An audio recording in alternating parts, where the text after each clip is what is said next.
All right.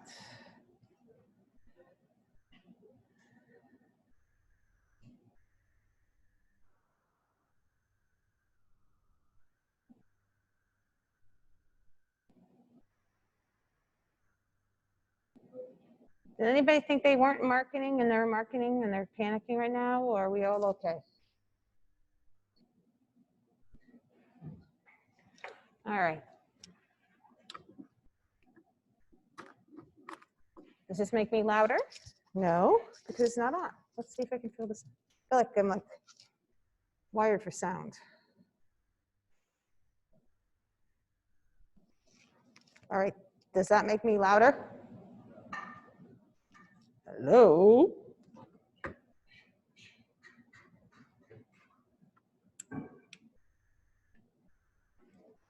Testing. No, it doesn't work. Oh, well. Hello?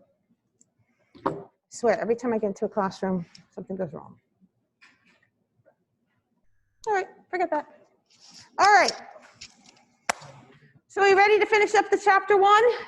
Chapter 1 was all about summing up and talking about what the marketing process was and is. So the marketing process basically focuses on the delivery of value and benefits to customers. And what we're talking here is that this is where marketing and sales differ. Marketing doesn't necessarily mean a sale, but it means letting the customer know that you exist. Because how are they going to buy your product if they don't know you exist?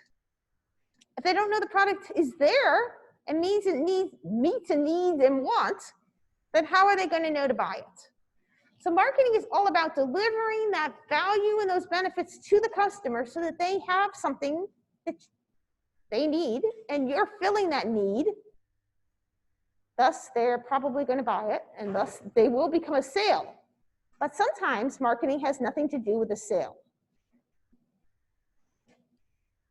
One of the things about marketing that people always kind of get a little confused about is that why do people like ketchup market? When you only buy ketchup, what?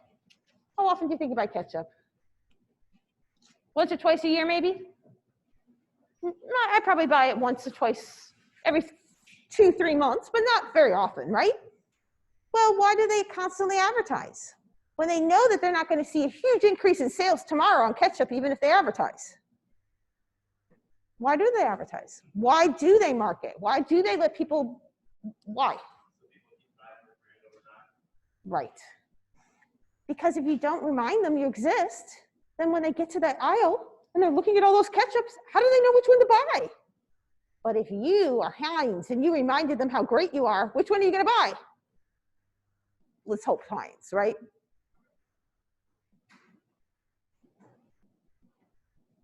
So, why do you think the employees become a really important part of how people market their products?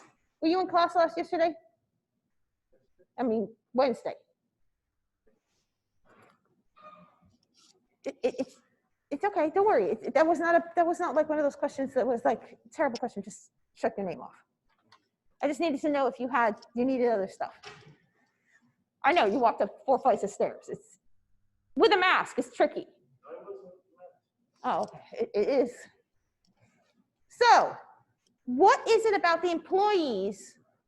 And how do you motivate employees to project your brand? Because a lot of times, if you think about it, those employees on Southwest are projecting Southwest.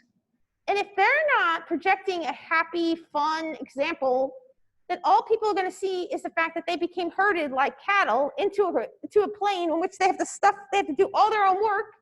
There's no assigned seats, and somehow they've got to get it all done quickly, correct? How do we convince the employees to be part of the market, to project that brand, to tell people that it's fun to fly Southwest, and damn it, you should like it.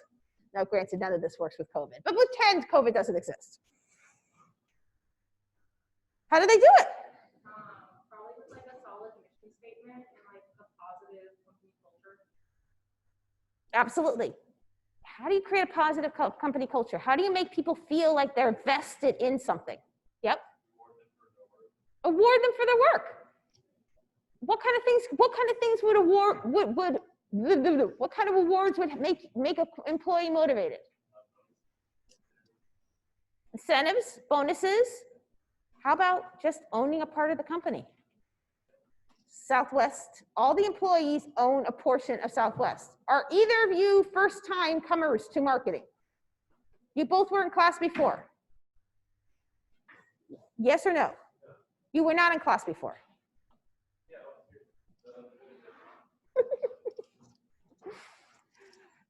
You knew where I was going with it, didn't you? Yeah, can you check off your name and then hand it up to the gentleman in the front for him to check his name off, okay? 3M. 3M.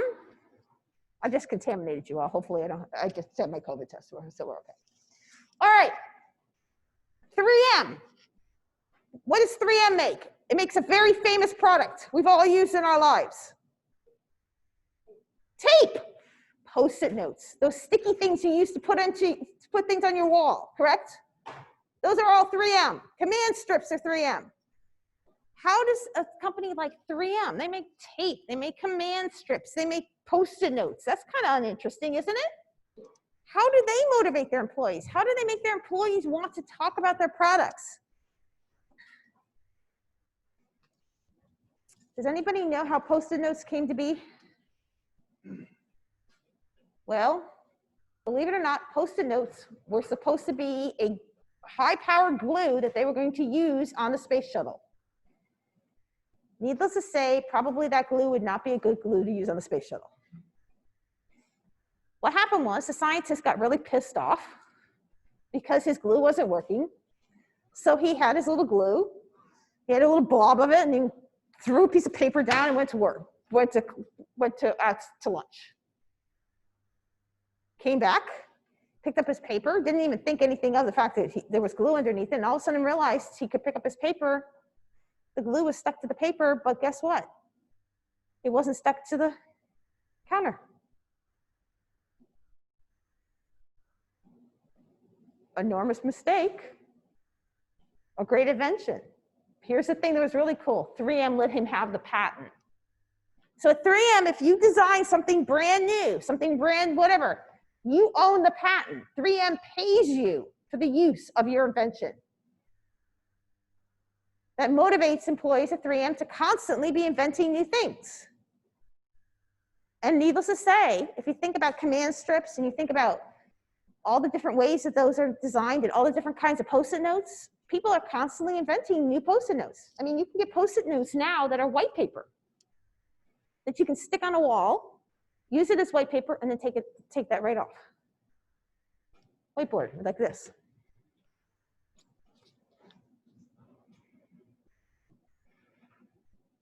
Can you think of any examples of companies that you're aware of that have made people more satisfied, who've worked to make employees feel like they're part of the organization? Has anybody worked any place where you thought that they did a good job of that?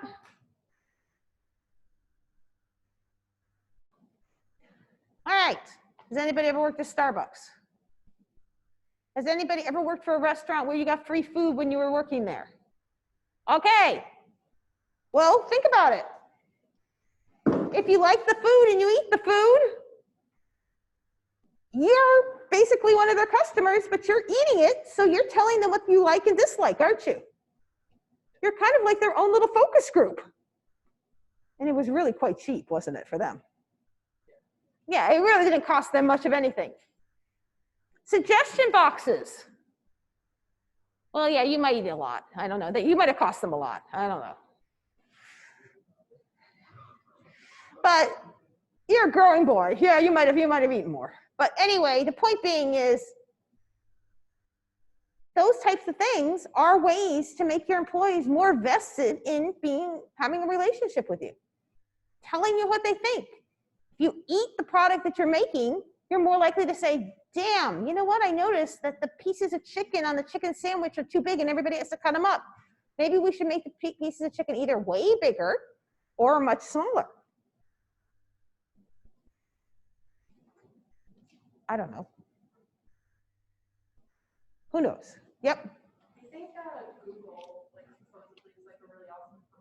Mhm. They don't have like a typical like work structure, like Workday, and have like a ton of like awesome like amenities for like employees, like I don't know. That's a great example. So if you work on in Google land, you have a dry cleaner, you have your own nail place, there's a massage therapist, there's 4 or 5 restaurants, there's car detailing service, there's a babysitting service, there's like, it goes on and on and on. I just are the ones I could think of. What is Google trying to do?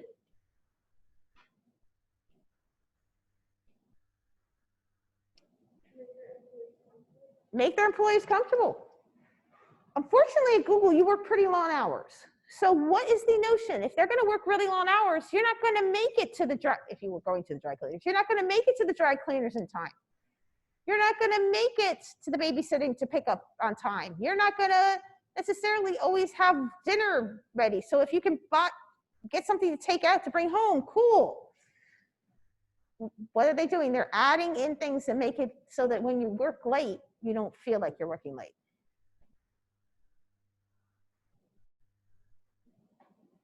It's handy, isn't it?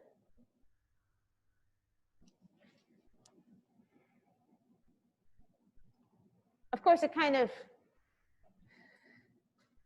I listened to a funny little interview with Google because everybody at Google now is working at home, right? Well, all those amenities are still at Google. And Google's really not, Google doesn't want to fire these people that have been partners with them. So they're now like outsourcing it. Like, so I guess that some of the services that they provided in-house, they're now like providing like pickup of laundry and things like that because they want to keep these people employed. So it's kind of a little bit of a funny little aspect. So the thing about marketing is marketing occurs if an exchange doesn't take place. And here's the fallacy everybody always assumes. They assume that because you market, there has to be an exchange. What if there's not an exchange? What is an exchange and why do we care about it? Well, an exchange has to have 2 parties. That kind of makes sense. Okay, so far that's pretty easy, right? You got to have something of value. You've got to have something somebody wants. Because if they don't want it, why in the world would they exchange it? Why would they? You mean, have you ever tried to trade somebody something that's a dud? No one wants it. Okay, come on. It's school lunch. The person who has the peanut butter sandwich, no one wants, right? Okay, because it doesn't have any value. Okay, simple exchange. The parties have to be able to communicate. If you can't communicate and deliver what you're exchanging, then how can you exchange the blasted stuff? And you have to have a desire to deal. And each party is free to accept or reject the offer. Now, that sounds pretty normal. I mean, I think we've all done this since kindergarten. Exchanges occur all the time, right? You trade things with your friends. If you think about it, when we trade things with our friends, not now because none of us can touch anybody else's stuff, but back in the old days, we actually could touch people's stuff. There would be 2 people involved. There would be something of value. Yeah, to you 2 it was of value. It might not have been of value to anybody else, but it doesn't matter. You communicated, you had a conversation, you were able to deliver. Maybe you delivered in person. And then basically there was a desire to deal. And each party had they could accept or reject the offer. We weren't living under a dictatorship unless there was a bully involved. If there was a bully involved, there was an exchange. It was coercion, right? But if it was a free exchange, it was an exchange. In marketing, we may tell them all about this wonderful product. We may make them all aware of this wonderful product. We may make it available, but they don't necessarily have to exchange. Marketing is not designed totally to exchange. There's no sale, there's no changing of hands. Sometimes marketing is just literally to provide people a notion that something exists. Think about a PSA. What's a PSA? You got it. We see quite a few of them today. Wash your hands. When washing your hands, please use soap. No, really. Put your hands under the water. make sure your hands are wet. Rub them together. Rub them like this, right? Rub them like this. Make sure you do it for 20 seconds. Rinse, right? That's a public service announcement. Is there exchanging going on? Yes, it's an exchange of information, but there's no exchange of physical product, are there? Is there? You do not have to listen to the public service announcement. You can forward right through it if you want. Marketing doesn't always have a sale. And sometimes it's something you don't want to hear. Masks, reduce the transfer of COVID. Would I prefer not to be up here talking in a mask? Oh, yeah. I use more allergy medicine than I've ever used in my life since I wear this mask. It has made my allergies 12 times worse. But is that what we should do? Yes.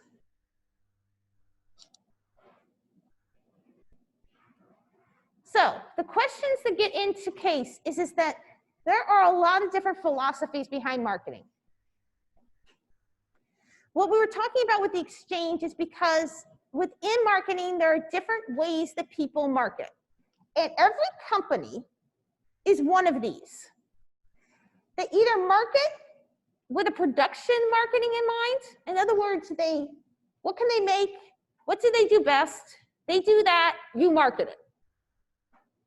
The next one is the sales, which is all about how do I sell more of it?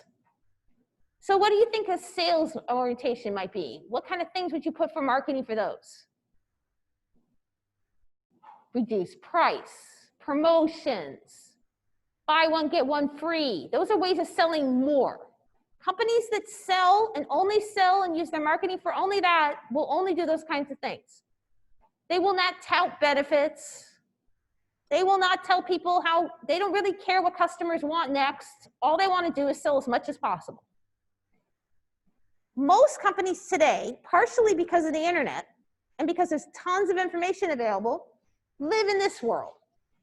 They're looking at what the customers want and what they need, and they're going to sell to them. Now, that's not to say that occasionally they don't put something on sale, but in general, their marketing is about meeting a want and a need.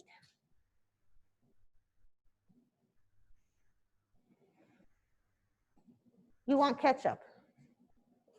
You want it on your hamburger. You want it with low fructose syrup because somebody told you that was bad for you. You want it natural. You want it in a container that makes sense so that you don't have to spend 20 minutes going like this. Right? These are all about wants and needs. Yes, you're going to sell ketchup in the end of the day, but it's all about telling the customer why they want and need that product. The last one, and we'll play around with this a little bit more when we get into it, is the societal aspect. And this has to do with what do the customers want and need. Still care about the customer. I still care about you, don't worry. But I also want to benefit society. So yesterday, actually on Wednesday last class, I was wearing socks and they were Bombas. Bombas socks, does anybody know what they do? For every sock you buy, they give one to a homeless person. It turns out that one of the biggest problems among people who are homeless is foot care. And they don't have enough pairs of socks. And if you wear the same pairs of socks over and over and over again without washing them, anybody in the room want to guess what happens? Has anybody walked around the shower floors in a locker room for a few days without wearing any footwear? What happens? You get athlete's foot, you get planter's foot. Sometimes it peels all over the place. It's pretty darn gross, isn't it? I used to swim, I get it. Chlorine won't even kill it, take my word on it.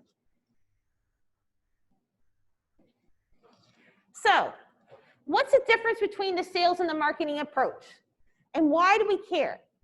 A sales approach is all about looking inward. It's all about me. Companies that are all about me are probably not going to be fun companies to work for if you're a marketing person. Why? Because it's all about what the company makes. And all you're going to do as a marketing person is sell what they make. They don't give a patootie what the customer says. They don't care about what's being sent on Facebook and Google and Instagram and TikTok and whatever else may be going on this week. They don't care. A market orientation is looking outward and it's focused on what the market wants. One of the most famous outward marketing companies in the world is this one right here. Anybody know what this is? It has a little symbol on it. Really? Yeah, it has an apple on it. And that apple, they're constantly looking at what the customer wants and needs and why they need it. For instance, this isn't a particularly new one, but it's a new one. It's pretty light, isn't it? It's small. The screen goes to the edge. These are all wants and needs of the customer. It has a touch bar. What did I just do myself? These are all wants and needs. They're all based on the fact that the customer is providing feedback and they are adapting their product to be the highest tech that it can be for those customers' wants and needs. Yes, my dear? Did I need to skip a slide? No. Should I? Thank you for telling me though. I think that was during my, you mean this one? Okay. I think when I was spazzing out with the computer. All right.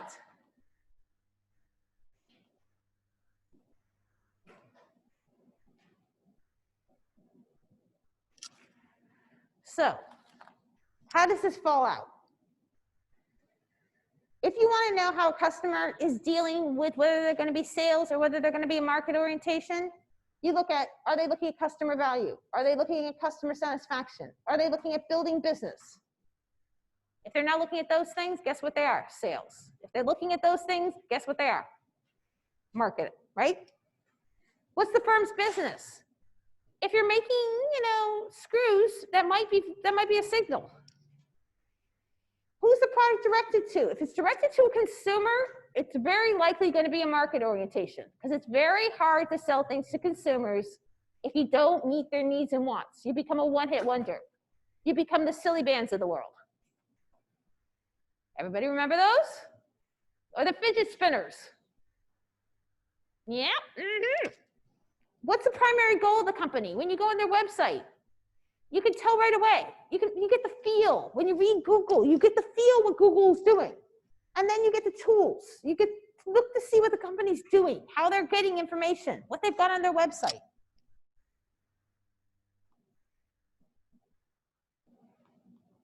So if you're focusing on customer value, you're looking at products that perform. You're trying to earn trust. You're trying to avoid being unrealistic in your pricing. You're trying to give buyers facts. You want them to feel like when they buy your product, they know what they're getting into. Southwest tells you we have no assigned seats. The reason why we have a no assigned seats is because people get on the plane faster and more efficiently if we don't. Thus, we have the best on-time departure times and blah, blah, blah, blah, blah, blah. They tell you. They're clear. They tell you why. People want to know why. If you think about it, that's all we want to know. Just tell me why you're doing it. Dell. We found out that everybody wants a different configuration. It's impossible to predict what you want, so you go on to Dell and you figure out exactly what you want on your computer. And here are the options we think are the most popular. And if you want a canned one, take it. But if you want your customized one, we'll do it for you. Right? Very clear. Mercedes. We're Mercedes. This is what we offer. We're going to be highly safe, but we are going to be very expensive, right? We're selling prestige. We're selling safety. We're selling the latest innovations. And we're selling a fast machine. Lexus. Yeah, you liked your Toyota, but you didn't like the fact it was a Toyota. You wanted to have comfy heated seats, don't you? You wanted to have leather interior. You wanted to have blah, blah, blah, blah, blah, blah, blah, right? I'm going to buy Lexus. But I got the history of that big company behind me. All those companies are telling you what they offer. They're giving the buyers the facts. They're letting the buyers compare. They're being very transparent. Now, they're not being totally transparent, but they're being very transparent.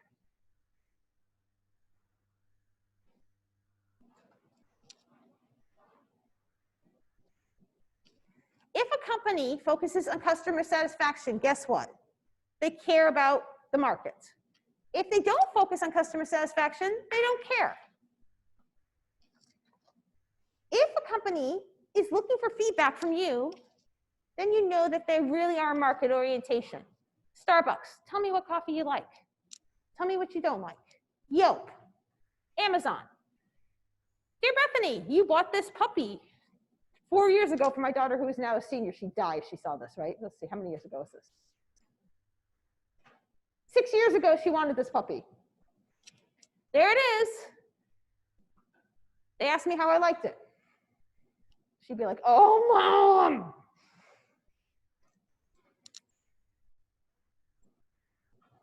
I haven't gotten a lot lately. And then there's the notion of the fact that they literally have made their company work this way. They've kind of made it part of their company's teamwork. Southwest, we talked about how the employees actually own part of it. Zappos. What does Zappos sell? Does anybody know? Shoes. Not only do they sell shoes, but they sell them and they deliver them in 2 days. But they have teams of people who analyze and discuss shoes.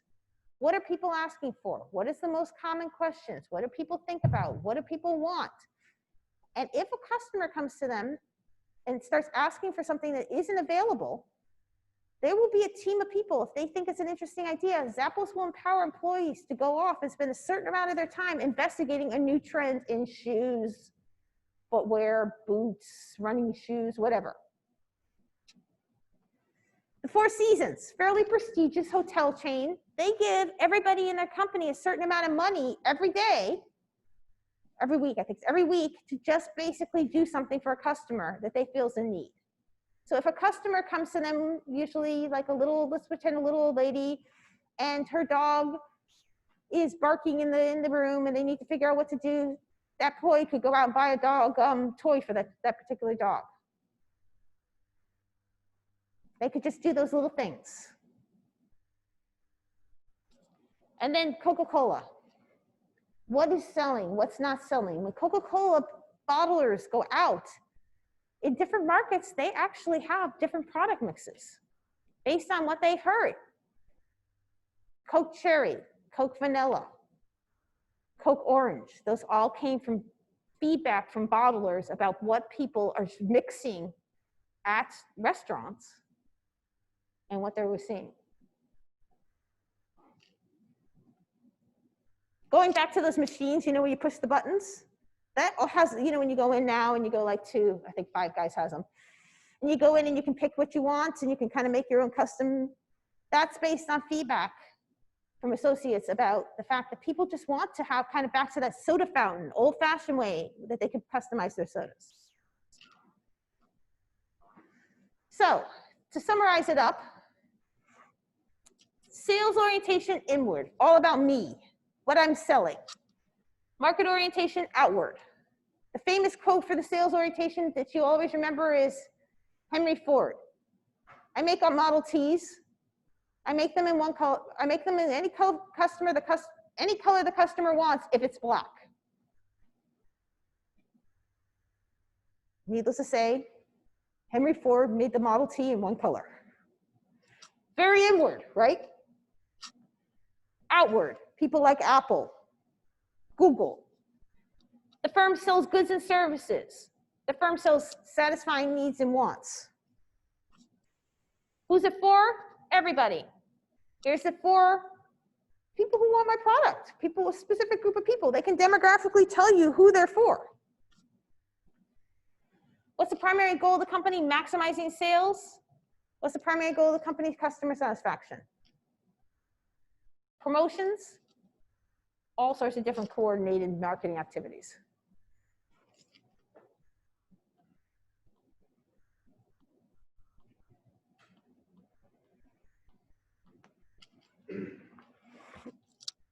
So, to summarize, marketing plays a very important role in our society, and this is where we're going to spend most of our time. There are 4 philosophies in this process. Oh. There's the production. We talked a lot about this production is sales, because this is the one that confuses people. I mean, sorry, the sales and marketing. These are the ones that confuse people because they think, well, everybody sells. But this is literally an inward focus, right? The sales. Whereas the marketing focus is much more an outward focus. And then the societal, will get into this a little bit more as we go along, but this requires you to have a portion of your product that literally is looking at society as a whole. Those are the four more market orientations. You'll see those again and again and again, but those are really what plays into how we are looking at marketing. Either you're marketing purely from a production set perspective, which literally is what we make. You're looking at a sales perspective. You're looking at a marketing perspective, or your societal perspective. Every company is one of those, and only one. It doesn't mean that just because you're societal, it doesn't mean you're selling nothing, because you're still selling something. It's just that you have a more global perspective. Yes, everybody wants to be profitable. It's very difficult to stay in business if you aren't. But it just means that their focus on getting to profitability has to do with needs and wants in the society. Marketing means that their way to get to profit is through needs and wants. But sales has to do with the way to get to profit is mostly through promotions and getting people to buy your product. And there's not a lot of production left in the United States right now. Why would that be? Because we have a lot more information. So we as customers aren't as willing to take something without checking it out first. And because of that, it's harder to sell things purely just based on just selling them. Maybe flour. But even flour, people have differentiate. Sugar, salt, I don't know. So next week, we'll start working into the marketing. This was just kind of like the framework.